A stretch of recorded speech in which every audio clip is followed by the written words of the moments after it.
This old man was looking out on the deck at night. Suddenly, he sees a huge wave rising from the sea. The Poseidon makes a desperate turn and sounds the alarm. The Poseidon had just turned on its side when the wave struck. The ship tilted instantly. The ship's cabin was in a state of chaos. In order to save themselves, some people formed a rescue team. They tried to find a way out through the elevator. Unexpectedly, the elevator suddenly plunged. Luckily, they escaped at the last minute. On the other side, Lisa finally found someone to help. She was able to save her boyfriend. Just when they were about to continue their escape, they ran into their father, who was looking for them. The group grew bigger and bigger. At this point, they came to a door. The boy tried to open it, but Jack stopped him. He took out a bottle of water and threw it on the door. As soon as it touched the door, it evaporated. It turned out that the door was already burning hot. They didn't know if there was a fire behind the door, so Jack took a mop. Mike opened the door with a fire extinguisher. Luckily, the fire was out. After passing through the door, they came to a sightseeing hall. The only way they could get to the other side, they had to climb over the collapsed shelves. There were sparking wires all around them.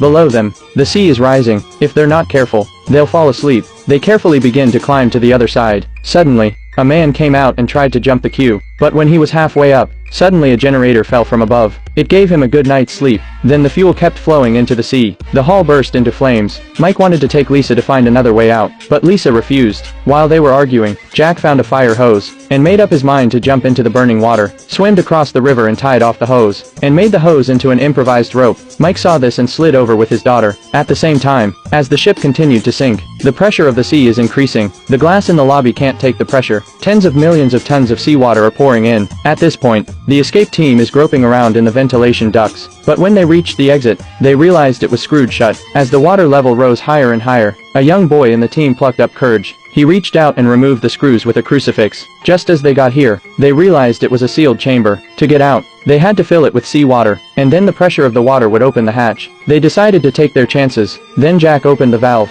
until the whole cabin was filled with water, but the hatch still wouldn't open.